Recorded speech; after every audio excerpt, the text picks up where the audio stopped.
Hello everyone, আজকে আমি আপনাদেরকে শিখাবো কিভাবে আপনারা রিসার্চের ক্ষেত্রে লিটারেচার রিভিউ করতে পারেন।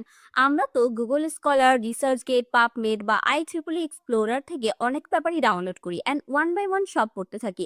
বাট একটা প্রবলেম হচ্ছে, আমি যখন অনেকগুলো পেপার পড়তে থাকি, আমি আগের পেপারে কি ছিল সেটাই ভুলে যাই। সো এই ক্ষেত্রে আপনারা যেটা করতে পারেন, মাইক্রোসফট ওয়ার্ডে একটা টেবিল তৈরি করতে পারেন। টেবিলটাই আমি আপনাদেরকে এখন দেখাবো। একটু ডাউনে করতে হবে ক্যামেরাটা। তো টেবিলটা হবে, আপনারা এরকম একটা টেবিল তৈরি করে ফেলবেন। প্রথমত আপনার এখানে থাকতে হবে ইয়ার। ইয়ার বলতে আপনি যে ব্যাপারটি পড়ছেন সেটি কত সালে পাবলিশড হয়েছে, পাবলিশড ইয়ার। আমরা অনেক সময় যেটা করি, রিসেন্ট ইয়ারের পেপারগুলো পড়ি শুধুমাত্র। বাট আমাদের 2022, 21, 20 এই সালে কি রিলেটেড কাজ হয়েছে, আপনি যে ফিল্ডে রিসার্চ করছেন সেই ফিল্ডের, সেগুলো কিন্তু আমরা অনেক সময় ইগনোর করে ফেলি। সো এটা করা যাবে না।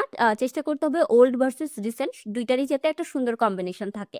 ওকে, এরপরে আপনি যেটা উল্লেখ করবেন সেটা হচ্ছে টাইটেল, অর্থাৎ আপনি যে পেপারটা পড়ছেন সেই পেপারে কি টাইটেল ছিল, অ্যান্ড এর পরবর্তীতে হচ্ছে এম, আর এরপরে হচ্ছে অবজেক্টিভ। আচ্ছা, এখানে একটা প্রবলেম হচ্ছে, এম কি অবজেক্টিভ কি? এম হচ্ছে আপনি যে কাজটা করছেন বা ওই পেপারে যে কাজটা করা হয়েছে সেটা এক্স্যাক্টলি কি করতে চেয়েছে, আলটিমেট গোল।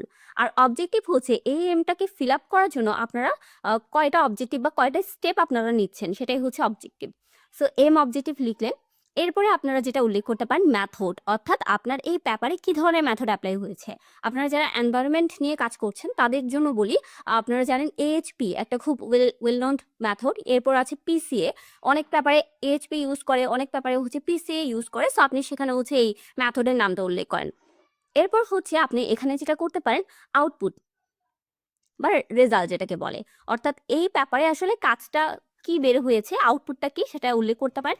এরপর আপনি যেটা আনতে পারেন সেটা হচ্ছে most important part, limitation or literature বা research gap, sorry, research gap. So এটা কিন্তু আমাদের মোস্ট ইম্পর্টেন্ট পার্ট, কারণ আপনি যখন একটা আইডিয়া জেনারেট করবেন, এই লিমিটেশন বা রিসার্চ গ্যাপ থেকেই কিন্তু আপনার আইডিয়াটা বের হতে হবে। অর্থাৎ কোনো একটা ব্যাপারে কি লিমিটেশন ছিল যেটা অন্য কোনো রিসার্চার ফুলফিল করতে পারে, লাইক আপনি কি ফিল করতে পারেন। So limitation and research gap খুবই ইম্পর্টেন্ট। সো এই টেবিলটা করার মাধ্যমে আপনারা কিন্তু খুব সহজেই অনেকগুলো পেপার পড়ার পর সেটাকে মনে রাখতে পারবেন বা পরবর্তীতে আবার ওভারভিউ করতে পারবেন যে আপনি যে পেপারগুলো পড়ছেন সেই পেপারে কি কি কাজ হয়েছে। ধন্যবাদ সবাইকে। আজকে এইটুকুই। নেক্সট আমি আর অন্য কোনো টিপস নিয়ে আসবো।